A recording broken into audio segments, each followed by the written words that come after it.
اے محبوب آپ نے بھی اس پر انعام فرمایا۔ علماء موجود ہے، انعام جو ہے مصدر ہے اس کا ماضی فعال سے انعامتا کا، اور تو انعام کا معنی کیا ہے؟ ہم کہتے انعام دیا فلاں چودھری صاحب نے انعام دیا محفل میں، فلاں مولانا صاحب نے طالب علم کو انعام دیا، کیوں نہیں ہوتا ہے نا؟ امام بیضاوی فرماتے ہیں، قاضی بیضاوی اپنی بیضاوی شریف میں، کہ جو انعام کا معنی آپ نے لکھا ایصال النعمت، کیا لکھا؟ ایصال النعمت، نعمت کا پہنچانا، یعنی نعمتیں ہیں تو رب کی لیکن ان کو ہم تک پہنچاتے حضور ہے۔ تو نعمت کا پہنچانا، حضور اللہ کی نعمتوں کو ہم تک پہنچاتے ہیں، اسی لیے سید اعلیٰ حضرت نے یہ شعر لکھا اور قرآن کی آیت کو مد نظر رکھا کہ اللہ اپنے محبوب کو فرماتے ہیں محبوب میں تو انعام کرتا ہی رہتا ہوں، میں نے تجھ پر اتنا انعام کیا ہے کہ اے محبوب تو آگے بھی انعام کرتا ہے۔ تو یہاں چونکہ مفعول جو ہے نا وہ معذوف ہے، اس کا ذکر نہیں ہے، فخذوا میرے محبوب سے لے لو، وہ لے لو جو محبوب تمہیں دیتے ہیں، وہ کیا مطلب اس کا ذکر نہیں، وہاں جو بھی دیں گے عموم پایا جا رہا ہے یہاں پہ، یعنی کہ اس کی وضاحت نہیں آئی کہ کیا لینا ہے سرکار سے۔ بعض لوگ کہتے ہیں کہ حضور علم دیتے ہیں، دنیا نہیں دیتے، ہم کہتے ہیں حضور ساری نعمتیں دیتے ہیں۔ چلو اگر ہم کی بات مان بھی لیں کہ علم ہی دیتے ہیں تو آپ ہمیں یہ بتاؤ کہ دنیا افضل ہے یا علم افضل ہے؟ سبحان اللہ، بے شک۔ زیادہ شان کس کی ہے؟ مقام کس کا ہے؟ علم کا۔ تو جب حضور زیادہ مقام والی چیز عطا فرماتے ہیں تو دنیا تو پھر کچھ بھی نہیں ہے۔ تو اس لیے یہ اللہ کا فرمان ہے کہ میرے محبوب تمہیں جو بھی عطا فرماتے ہیں وہ لے لو، تو حضور کا جو حکم ہے وہ قبول فرما لو۔ حضور کا حکم ہمیں حدیث کے ذریعے سے ملے گا۔ یہ ان محدثین کی مہربانی ہے کہ انہوں نے دور دراز سفر کر کے دوسرے ملکوں میں جا کر سعوقتیں تکلیفیں برداشت کر کے رکاوٹیں گھر سے دور رہ کر پیسے خرچ کر کے اس دور میں سرکار علیہ الصلوۃ والسلام کی حدیثوں کو اکٹھا کیا۔ راوی اور نبی کریم علیہ الصلوۃ والسلام کے درمیان اگر ایک راوی کا واسطہ ہو تو اس کو علماء وہ دانیات سے شمار کرتے ہیں، دو ہو تو جناب ثنائیات کہتے ہیں، تین ہو تو ثلاثیات کہتے ہیں، چار ہو تو رباعیات کہتے ہیں، پانچ ہو تو خماسیات کہتے ہیں، چھ ہو تو سداسیات کہتے ہیں۔ بخاری شریف میں جو ثلاثیات ہیں وہ صرف 22 ہے۔ کتنی ہے؟ 22 ہے۔ یعنی جس میں امام بخاری اور سید عالم صلی اللہ تعالیٰ علیہ وآلہ وسلم کے درمیان جو راوی ہیں وہ 3 راوی ہیں نا، جن میں وہ صرف 22 احادیث مبارکہ ہے۔ لیکن امام اعظم رضی اللہ تعالیٰ عنہ جو حنفیوں کے امام ہیں، یہ بات میں اس لیے کر رہا ہوں کہ کئی لوگ جو ہے نا وہ بخاری کا زیادہ وہ راگ الاپتے ہیں کہ امام اعظم ابو حنیفہ رضی اللہ تعالیٰ عنہ کو تو احادیث مبارکہ یاد ہی نہیں تھی، آپ بخاری جو ہے نا وہ پڑھتے ہو تو اس پر عمل کیوں نہیں کرتے؟ امام اعظم رضی اللہ تعالیٰ عنہ کی جو سب سے اعلیٰ درجے کی روایات ہیں، یہ قانون ہے، ضابطہ ہے کہ جس روایت کے اندر سند کے اندر راویوں کی تعداد تھوڑی ہوگی اس سند کا درجہ اتنا اعلیٰ ہوگا، جتنے راوی بڑھتے جائیں گے سند کا درجہ کم ہوتا ہوگا، اور راوی اگر صرف ایک ہو، راوی اور رسول اللہ کے درمیان صرف ایک بندہ ہو اور وہ بھی صحابی ہو، صحابہ پر تو جرح ہو ہی نہیں سکتی، وہ تو سارے عادل ہیں، ان کے بارے میں تو جناب بحث نہیں کی جا سکتی کہ یہ راوی صحابی کیسا تھا، وہ تو سارے عادل ہیں، کیونکہ اللہ فرماتا ہے کہ اللہ پاک فرماتا ہے کہ کلم وعد اللہ الحسنی، ان سے اللہ نے جنت کا وعدہ کیا ہے اور ان سب کو اللہ نے عادل فرمایا ہے، ان سب پر اللہ نے فرمایا کہ میں ان سے راضی ہو چکا ہوں، ان سب کو اللہ نے ہم المہتدون فرمایا ہے، ہم المفلحون فرمایا ہے، ہم الراشدون فرمایا ہے کہ ہدایت والے ہیں، ہدایت دینے والے ہیں، کامیاب ہونے والے ہیں، ان کو اللہ نے یہ سند عطا فرمائی ہے، تو ان پر تو بحث ہو ہی نہیں سکتی۔ جب امام اعظم اور رسول پاک کے درمیان صرف ایک راوی اور وہ بھی صحابی ہو، اس سند کا درجہ کتنا بڑا ہوگا، رضی اللہ تعالیٰ عنہ صلی اللہ تعالیٰ علیہ وآلہ وسلم۔ تو امام اعظم رضی اللہ تعالیٰ عنہ نے تقریباً 10 سے تھوڑے یعنی 6 سے زیادہ صحابہ سے، آپ نے 10 کے قریب صحابہ سے ملاقات بھی ثابت ہے اور آپ نے ان سے روایات بھی لی ہے۔ اب امام بخاری کی اس جامعہ میں جو سب سے بڑی سند ہے نا وہ 22 احادیث ہیں جن میں صرف 3 راوی ہیں. آپ کہہ سکتے ہو کہ یہ ان کی تگڑی سند ہے. اور یہ تگڑی سند جس میں 3 راوی ہیں وہ صرف 22 حدیثیں ہیں. لیکن امام اعظم رضی اللہ تعالیٰ عنہ کی جن روایات میں 3 راوی ہیں امام اعظم اور سرکار کے درمیان وہ 300 سے زیادہ ہے. صرف مسند امام اعظم رضی اللہ تعالیٰ. یعنی امام صاحب کی جو آپ کہہ سکتے ہو کہ ان کی سند کے درجے کے اعتبار سے جو کم درجے کی سند ہے نا ان کی، امام بخاری کی جو سب سے اعلیٰ درجے کی سند ہے وہ امام بخاری کی سب سے، میں اس کی ایک مثال دیتا ہوں. یونیورسٹیوں جو میں پڑھنے والا ذہین ترین طالب علم ہوتا ہے نا، یونیورسٹی میں پڑھنے والا، اس نے فارسی پڑھی ہو، اسلامیات پڑھی ہو، عربی پڑھی ہو، اور وہ لیکچر یا پروفیسر لگ جائے، یونیورسٹی کا پڑھا ہوا، کالجوں کا پڑھا ہوا، اور ایک درس نظامی پڑھنے والا طالب علم،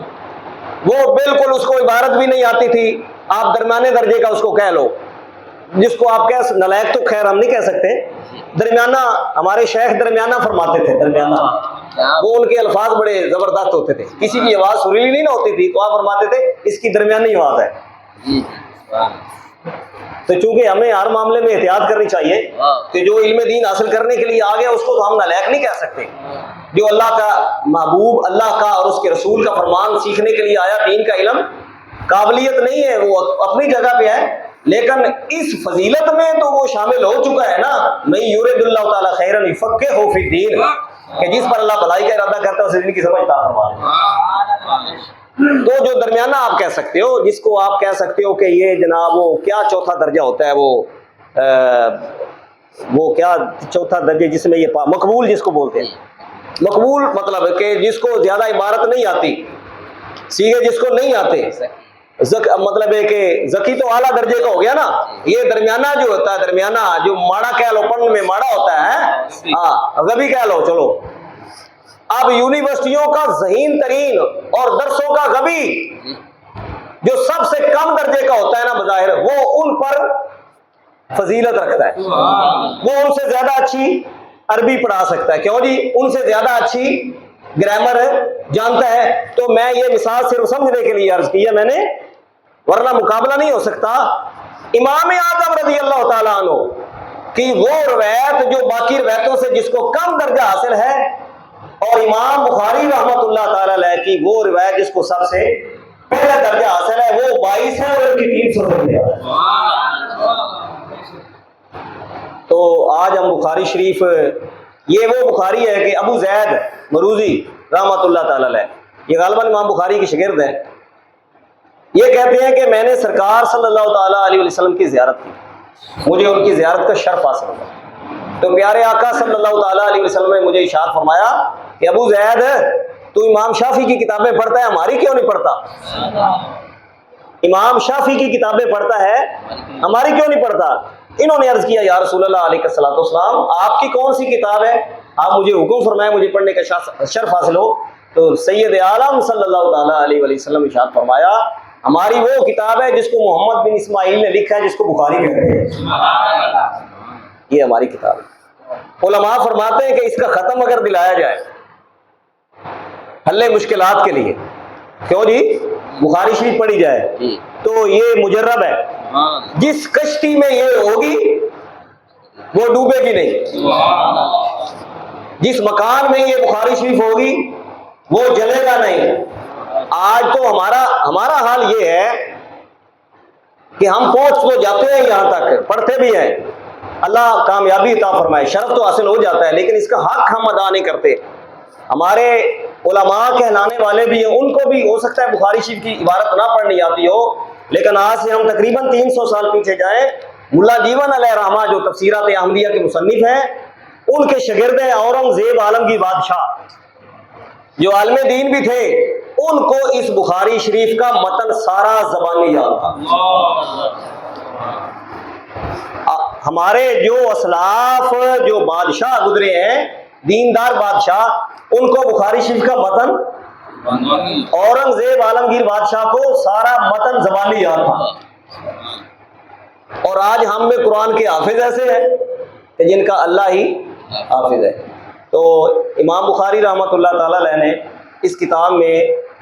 نیت کے بارے میں جو سب سے پہلی حدیث درج کی، حالانکہ وہ آغاز تو کر رہے ہیں کہ وہی کس طرح سرکار کی بارگاہ میں شروع ہوتی ہے، لیکن اس میں نیت کی حدیث لے کر آئے۔ بظاہر دیکھا جائے تو اس کے ساتھ اس کا کوئی تعلق نہیں لگتا، لیکن بزرگ فرماتے ہیں اس لیے کہ یہ بتانا یہ چاہتے ہیں، یہ حدیث لے آئے ہیں کہ میں جو یہ کام کر رہا ہوں نا، یہ اپنی شہرت مقصود نہیں ہے، کوئی ذاتی مفاد مقصود نہیں ہے، صرف اور صرف اللہ کی رضا مقصود ہے، اس کی رضا مقصود ہے۔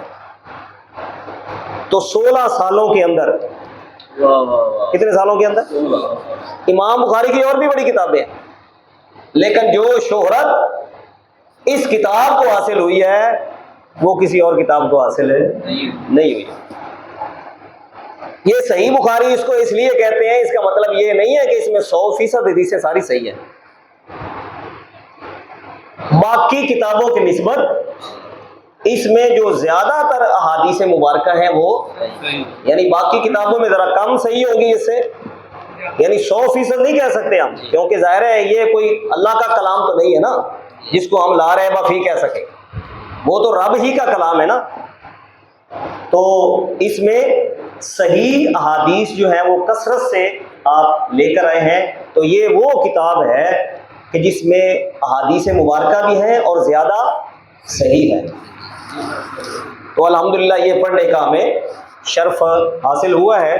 اللہ کے کرم سے، اس کے محبوب پاک صلی اللہ تعالیٰ علیہ وآلہ وسلم کی برکت سے۔ آج بہت سارے لوگ یہ کہہ دیتے ہیں بخاری میں دکھاؤ، بخاری میں دکھاؤ، یہ حدیث بخاری میں ہے۔ میں نے کہا ان سے صرف ایک ہی لفظ کہو کہ آپ ان سے کہو کہ یہ جو آپ کہہ رہے ہو نا کہ یہ بخاری سے دکھاؤ، پہلے یہ ہمیں بخاری سے دکھاؤ۔ آپ کا یہ جملہ کہ یہ حدیث اگر بخاری میں ہوگی تو صحیح ہے، یہ لفظ ہمیں بخاری سے دکھاؤ، کیا یہ بخاری میں ہے؟ بخاری میں تو یہ نہیں ہے۔ چونکہ ان کے بارے میں یہ بھی بعض حضرات کہتے ہیں کہ یہ شافعی تھے، لیکن بعض علماء نے فرمایا ہے کہ یہ مجتہد مطلق تھے، یہ ایک لحاظ سے خود بھی اپنا بھی اجتہاد فرماتے ہیں۔ تو لہذا چونکہ ان کا طریقہ کار یہ ہے کہ پہلے یہ باب باندھتے ہیں، اس پر پھر حدیثیں تلاش کرتے ہیں، جو مل جاتی ہیں وہ درج کر دیتے ہیں، بعض ایسے بھی ہیں کہ ان پر حدیث ان کو مل ہی نہیں سکی، وہ ویسے ہی چھوڑ دیے۔ تو چونکہ ان کا ایک نظریہ یہ تھا رفع یدین کرنے کا، اس پر انہوں نے اپنے مطلب کی حدیث میں حدیثیں اکٹھی کر دی۔ حالانکہ جو امام طحاوی ہے رحمۃ اللہ تعالی علیہ، طحاوی شریف جو 7ویں سوری سے پہلے پڑھتے ہیں، شرح معانی الاثار، تقریباً انہوں نے ان کا زمانہ پایا ہے، وہ 16-17 سال کے تھے جب یہ وصال فرمایا۔ آپ کہہ سکتے ہو کہ 3ری صدی کے شروع میں آپ نے وہ شرح معانی الاثار لکھی، اور یہ آپ کہہ سکتے ہیں بخاری شریف جو ہے 2ری صدی کے اخیر سے شروع ہو گئی تھی، اتنا کوئی زیادہ وقفہ نہیں ہے، لیکن اس کو اتنی شہرت اس لیے حاصل نہیں ہو سکی کہ ایک طرح ان کے ساتھ زیادتی ہوئی کہ وہ حنفی عالم تھے۔ تو بہرحال بخاری شریف کو جو مقام حاصل ہے اللہ کی رحمت سے وہ کسی اور کتاب کو حاصل نہیں ہے۔ تو آپ جگہ جگہ بخاری شریف میں دیکھیں کہ حضور کے اختیارات کی بات ہوتی ہے، سرکار کے کمالات کی بات ہوتی ہے، رسالت صلی اللہ حضور کی بارگاہ کا ادب جو ہے نا، وہ اس سے بڑھ کر اور ادب کیا ہو سکتا ہے کہ حدیث پاک جو ہے نا وہ جناب اس کو پہلے غسل کرتے پھر درج کرتے۔ امام مالک کی میں نے بات کی کہ کوئی مسئلہ پوچھنے کے لیے آتا تو آپ مسئلہ بتا دیتے، لیکن اگر وہ کہتا کہ میں نے حدیث سننی ہے تو آپ فرماتے بیٹھ جاؤ ادھر، گھر جاتے غسل کرتے کپڑے پہنتے تو بالوں سے پانی ٹپک رہا ہوتا، خوشبو لگاتے، تخت آپ کے لیے ایک بچھایا جاتا، اس کے اوپر آپ بیٹھتے، پھر آپ حدیث پاک بیان کرتے۔ علماء فرماتے ہیں اس لیے کہ حدیث کا احترام کرنے کے لیے۔ تو لہذا ہمارے شیخ جو تھے، جو ہمارے استاد بھی ہیں، مرشد بھی ہیں، جن کو زمانہ جانتا ہے، جن کی برکت سے ہمیں یہ شرف حاصل ہوا، حضور قبلہ نائب محدث اعظم شیخ الحدیث قبلہ علامہ ابو محمد عبدالرشید قادری رضوی رحمۃ اللہ تعالی علیہ، آپ کا یہ طریقہ حدیث پڑھانے کا یہ انداز ہوتا تھا کہ جب آپ حدیث پڑھاتے تھے نا تو پھر درمیان میں کوئی کلام نہیں کرتے، واہ واہ، آپ فرماتے تھے کہ سید محدث اعظم پاکستان رحمۃ اللہ تعالیٰ علیہ، ان کا بھی یہی طریقہ مبارک تھا کہ جب آپ حدیث پڑھاتے تھے نا تو پھر اس کو چھوڑتے نہیں سے ترجمہ. کوئی دنیاوی گفتگو آپ نہیں فرماتے تھے، کسی سے ملاقات آپ نہیں فرماتے تھے. یہ اس لیے تاکہ رسول اللہ صلی اللہ تعالیٰ علیہ وآلہ وسلم کی اس حدیث کی تعظیم ہو جائے. تو یہ ہماری تو الحمدللہ روحانی غذا ہے، ہماری تو روحانیت اس سے بڑھتی ہے. تو امام بخاری رحمۃ اللہ تعالیٰ نے جب وصال فرمایا تو ان کی قبر سے خوشبو آتی تھی. کس لیے خوشبو آتی تھی؟ کہ وہ سرکار کی حدیثیں جمع کرتے تھے. الحمدللہ آج اہل سنت کے علماء ہمارے ماشاءاللہ چاند جیسے چہرے والے حضرات ماشاءاللہ موجود ہیں. اللہ کی رحمت سے اور اس کے محبوب پاک صلی اللہ تعالیٰ علیہ وآلہ وسلم کے صدقے سے یہ دین کا کام جو کرتے ہیں یا طلباء کرام پڑھتے ہیں، میں یہ سمجھتا ہوں کہ یہ اللہ کا بہت بڑا ہم پہ کرم اور فضل ہے. ایک روایت میرے گزری کہ قیامت کا دن ہوگا کہ سرکار علیہ الصلوۃ والسلام اپنی امت کے پیاسوں کو پیالے سے پانی پلائیں گے. ایک عالم دین آئے گا، سرکار اپنے چلو سے اس کو پانی پلائیں گے پیالے کی بجائے. لوگ عرض کریں گے، اعتراض کے لیے نہیں، بطور محبت اور حسرت کے طور پہ عرض کریں گے کاش ہمیں بھی اس طرح ہوتا، ہمیں بھی اپنے دستے مبارک سے پلاتے ہیں. اس کو پلایا گیا. سرکار علیہ الصلوۃ والسلام پھر اس وقت ان کو فرمائیں گے کہ جب تم دنیا کمانے میں مصروف تھے، لاکھوں کروڑوں کی دکانوں پہ بیٹھ کے بزنس کرتے تھے نا، تو مال کما رہے تھے. میرے امت کا یہ عالم دین اس وقت مصلی پر بیٹھ کر قالا قالا رسول اللہ کی صدا لگا رہا تھا، یہ حدیث پاک پڑھا رہا تھا، یہ دنیا سے اس نے استغنا برتی، تو یہ میری حدیث کی خدمت کر رہا تھا. تو اس لیے آج الحمدللہ کئی طالب علم یہ پڑھتے ہیں، خطیب بن جائیں گے، تقریریں چنگیاں ہوں گی، نام کے ساتھ مفتی لگ جائے گا، زینت القرآن بن جائیں گے. اگر یہ نیت ہوگی نا تو پھر ثواب ہے. کیونکہ آج پہلی حدیث ہم پڑھیں گے الحمدللہ، تو ابھی شروع کرتے ہیں. تو ہمارے شیخ جو تھے وہ جب نیا طالب علم کوئی آتا تو آپ 1-2 دن اس پہ زور لگاتے تھے بھی کئی آئے ہیں 40 دن میں قاری بنے گے، بالخصوص ان کو بھی ہمیں سند مل جائے گی، یہ ہو جائے گا، وہ ہو جائے گا، فلاں ہو جائے گا. فرمایا کئی ہیں وہ کہتے ہیں کہ اللہ رسول راضی ہو جائے گے، تو آپ کس لیے آئے؟ وہ سارے فرماتے ہیں جی اللہ رسول ہے. تو یہ ایک ذہن بنا دیتے کہ ہمارا بھی مقصد صرف اور صرف اللہ تعالیٰ اور اس کے محبوب پاک علیہ الصلوۃ والسلام کو راضی کرنا ہے. تو جو دین اس لیے پڑھے اور آگے اس لیے پڑھائے، آپ ماشاءاللہ 8ویں سال میں پہنچ چکے ہیں، تو آپ یہ نیت کریں کہ آگے انشاءاللہ پڑھائیں گے. کیوں جی؟ پڑھا ہے اس لیے تاکہ آگے اس کو آگے پھیلائیں گے. امام بخاری رحمۃ اللہ تعالیٰ نے پڑھتے ہوئے یہ نیت فرما لی تھی کہ میں ایک ایسی کتاب لکھوں گا کہ جو اس معیار پہ پوری اترے، اور انہوں نے پھر ارادہ کیا اور اللہ تعالیٰ نے ان کی مدد کر دی. تو آج یہ بخاری شریف ہمارے ہاتھوں میں ہے. اللہ تعالیٰ کی رحمت سے اور اس کے محبوب پاک صلی اللہ تعالیٰ علیہ وآلہ وصحابہ وازواجہ وبارک وسلم کی برکت سے. مولایا صلی وسلم دائما ابدا، مولایا صلی وسلم دائما ابدا علی حبیبک خیر الخلق کلہم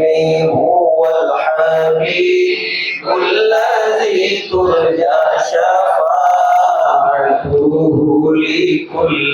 هول من الأعمال مقتضائم، وكلهم من رسول الله ملتمس، وكلهم من رسول الله ملتمس، غرفا من البحر أو رشفا من الديام، مولاي صل وسلم دائما أبدا على حبيبك خير الخلق كلهم. يا ربي بالمصطفى بلغ مقاصدنا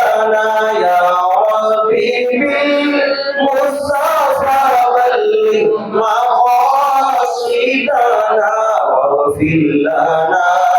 ما مضى يا واسع الكرم مولاي صل وسلم دائما ابدا على حبيبك خير الخلق كلهم کعبہ کے بدرو دو جا تم پہ کروڑوں درود طیبہ کے شمس و ضحا تم پہ کروڑوں درود شفیع روز جزا تم پہ کروڑوں درود دافع جملہ بلا تم پہ کروڑوں طیبہ کے ماہ تمام جملہ رسول کے امام نوشائے مل کے خدا تم پہ کرو کام وہ لے لیجیے تم کو جو راضی کرے ٹھیک ہونا میرا رضا تم پہ کرو درود صلی اللہ علیہ وسلم صلی اللہ علیہ وسلم الحمدللہ رب العالمین رب یسر ولا تعسر وتمم بالخیر وبک نستعین رب یسر ولا تعسر وتمم بالخیر وبک نستعین رب یسر ولا تعسر وتمم بالخیر وبک نستعین یا فتاح یا فتاح یا فتاح الصلاۃ والسلام علیک یا سیدی یا رسول اللہ وعلی آلک واصحابک یا سیدی یا حبیب اللہ بسم اللہ الرحمن الرحیم عبارت پڑھیں گے آپ تو میں پڑھوں ہمارے استاد صاحب تو ہم سے عبارت پڑھواتے ہیں پہلا دن ہے چلو پڑھ دیتے ہیں بسم اللہ الرحمن الرحیم باب کیف کان بدء الوحی الی رسول اللہ صلی اللہ تعالی علیہ وآلہ وسلم کہ باب ہے کہ رسول پاک صلی اللہ تعالیٰ علیہ وسلم کی بارگاہ میں وحی کی ابتدا کس طرح ہوئی کیسے ہوئی اور دوسرا یہ ہے کہ اللہ تعالیٰ کا یہ فرمان کہ انا اوحینا الیک کما اوحینا الی نوح والنبیین من بعدہ کہ جب ہم نے وحی فرمائی آپ کی طرف جیسے ہم نے نوح کی طرف اور دیگر انبیاء کرام علیہ السلام کی طرف اس کے بعد وحی فرمائی قال حدثنا الحمیدی قال حدثنا سفیان قال حدثنا یحیی بن سعید الانصاری قال اخبرنی محمد بن ابراہیم التیمی انہ سمع علقمۃ بن وقاص اللیثی رضی اللہ تعالی عنہ یقول سمعت عمر بن الخطاب رضی اللہ تعالی عنہ علی المنبر یقول سمعت رسول اللہ صلی اللہ تعالی علیہ وآلہ وسلم یقول انما الاعمال بالنیات وانما لامرئ ما نوى ومن كانت هجرته الى دنیا یصیبها او الى امرأة ينكحها فهجرته الى ما هاجر الیہ کما قال امام بخاری فرماتے ہیں کہ ہم سے حمیدی نے حدیث بیان کی، وہ کہتے ہیں کہ ہم سے حضرت سفیان نے بیان کی، وہ کہتے ہیں کہ ہم سے یحیی بن سعید انصاری نے بیان کی، وہ کہتے ہیں کہ مجھے خبر دی محمد بن ابراہیم تیمی نے، انہوں نے کہا کہ انہوں نے سنا حضرت علقمہ بن وقاص لیثی رضی اللہ تعالیٰ عنہ ان سے، یہ کہتے ہیں کہ میں نے سنا عمر بن خطاب رضی اللہ تعالیٰ عنہ سے کہ آپ ممبر پر تشریف فرما تھے اور یہ کہہ رہے تھے حضرت عمر بن خطاب رضی اللہ تعالیٰ عنہ کہ سمعت رسول اللہ صلی اللہ تعالیٰ علیہ وآلہ وسلم کہ میں نے رسول اللہ صلی اللہ تعالیٰ علیہ وآلہ وسلم سے سنا کہ پیارے آقا علیہ الصلوۃ والسلام ارشاد فرماتے تھے کہ جو اعمال ہیں یہ نیتوں کے ساتھ ہیں، ان کا دار و مدار جو ہے وہ نیتوں پر ہے، اور بندے کے لیے وہی ہے جو اس نے نیت کی۔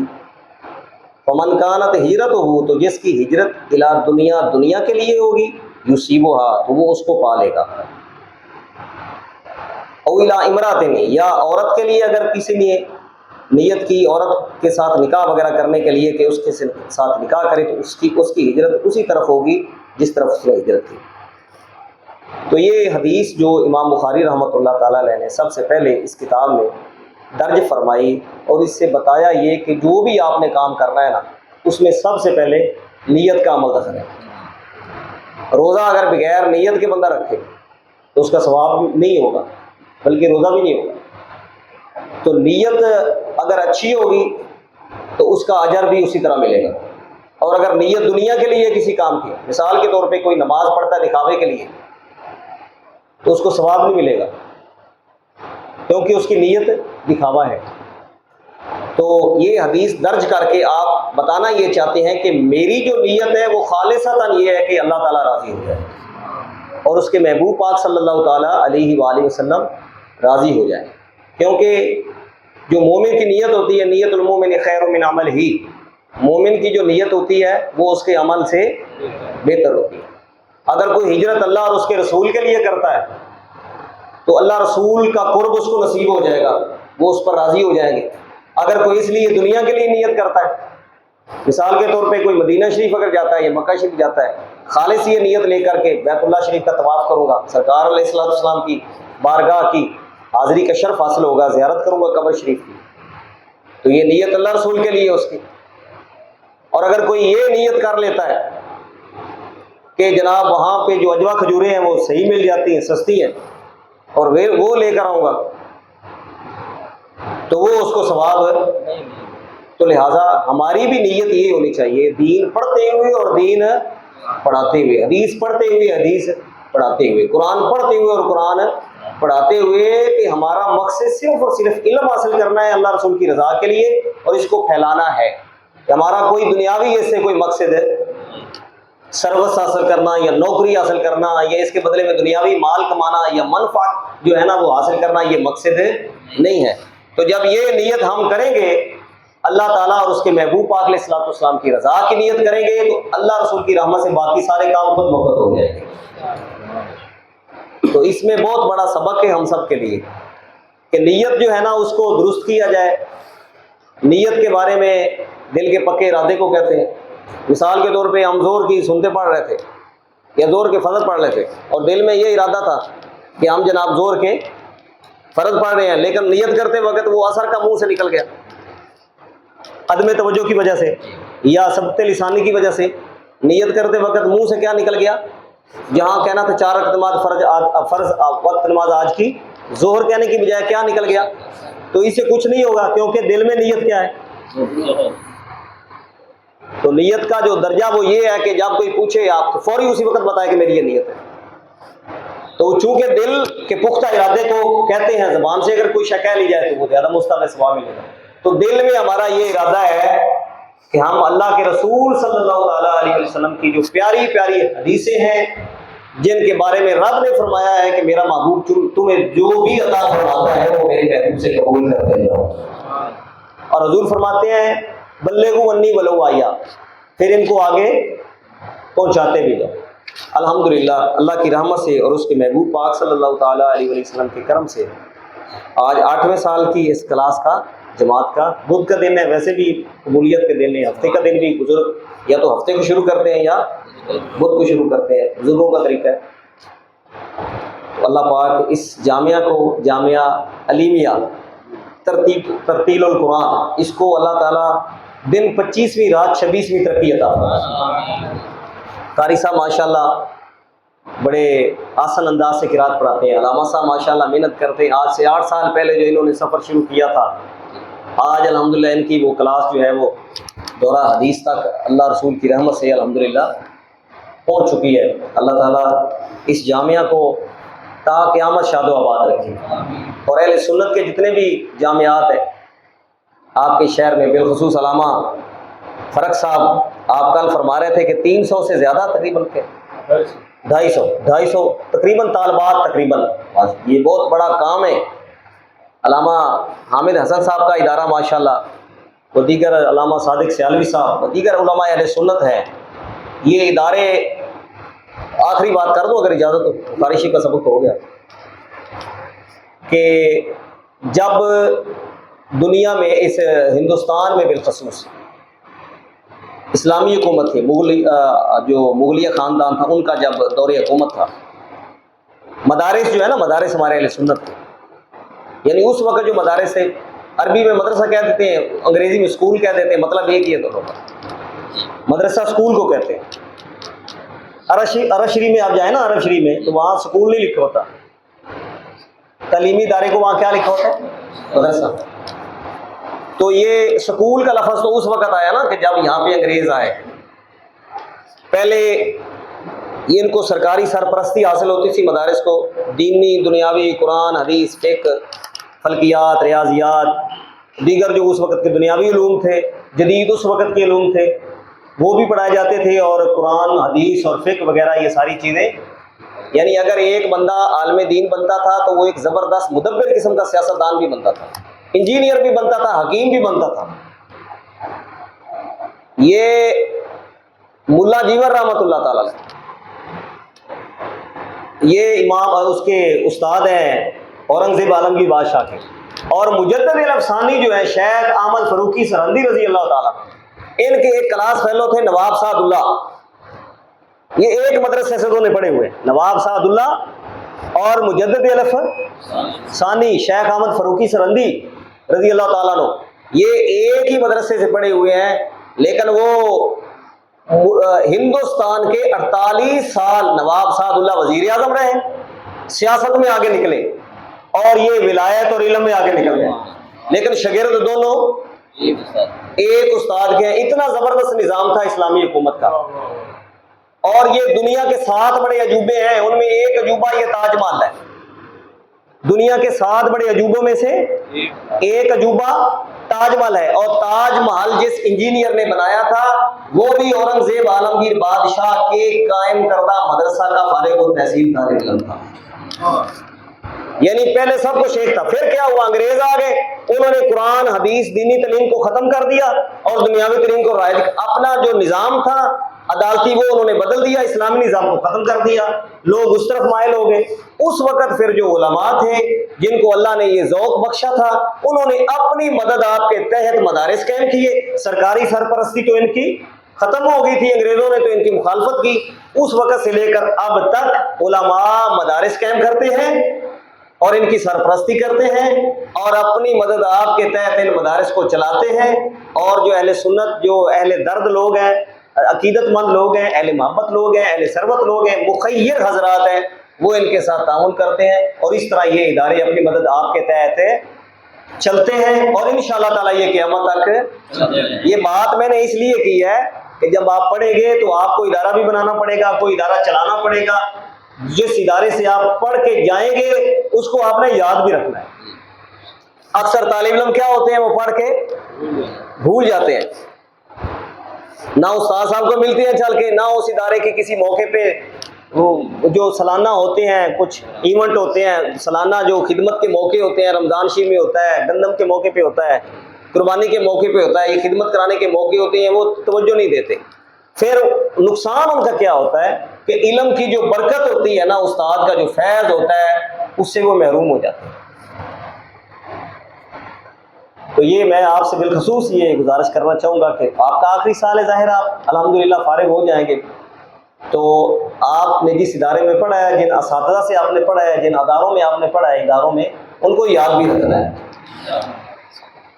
آگے ادارے یہ ہمیں شرف حاصل کیا، مولا علی کا وہ فرمان بڑا مشہور ہے کہ اللہ کی تقسیم پہ ہم راضی ہیں، جاہلوں کو رب نے مال عطا فرمایا اور ہمیں رب نے علم عطا فرمایا،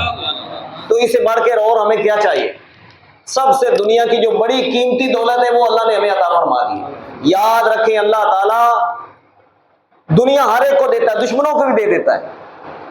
اپنوں کو بھی دیتا ہے، دشمنوں کو بھی دیتا ہے، منکروں کو بھی دیتا ہے، لیکن دین اور علم ہر ایک کو نہیں دیتا، انہی کو دیتا ہے جو رب کے پیارے ہوتے ہیں۔ ہزاروں لوگوں سے رب نے ہمیں یہ چنا ہے، لاکھوں لوگوں سے ہمیں رب نے یہ چنا ہے اپنے دین کی خدمت کرنے کے لیے،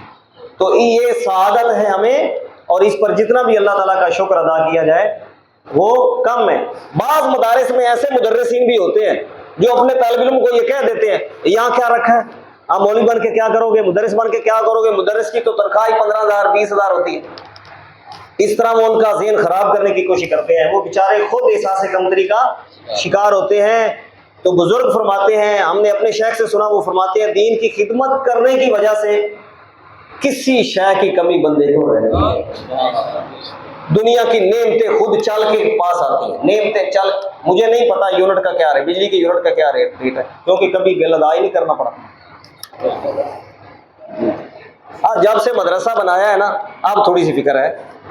وہ بھی اپنے لیے نہیں، مدرسے کا بل بالکل مجھے نہیں پتا یونٹ، بجلی کے یونٹ کا، گیس کے یونٹ کا کیا ریٹ، کوئی پتہ نہیں، پتہ نہیں، فکر ہی نہیں ہے کبھی۔ کیوں کہ ہم دین کا کام کرتے ہیں، اس کی برکت سے یہ جو مسجد میں مکان ملتے ہیں نا، چھوٹے چھوٹے مکان ہوتے ہیں رہائش،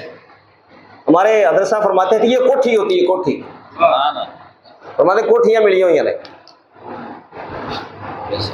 طالب علم کا دل رکھنے کے، یہ کوٹھی ہے ملی آپ کو۔ تو اس لیے دل چھوٹا نہیں کرنا، کوئی وظیفہ تھوڑا دے آپ کو، خدمت تھوڑی کرے، ہمارا مقصد تو یہ ہے ہی نہیں ہے، مقصد ہے اللہ تعالیٰ اور اس کے محبوب پاک کی رضا، اس کی رضا کے لیے پڑھنا پڑھانا ہے۔ تو اللہ کی رحمت سے الحمدللہ دنیا کی نعمتیں خود بخود چل کے آئیں گی، کمی نہیں ہوگی۔ اللہ تعالیٰ آپ سب کو سلامت رکھے۔ علامہ صاحب کی مہربانی، انہوں نے مجھے حکم دیا تو میں حاضر ہو گیا، میرے لیے یہ شرف حاصل ہے۔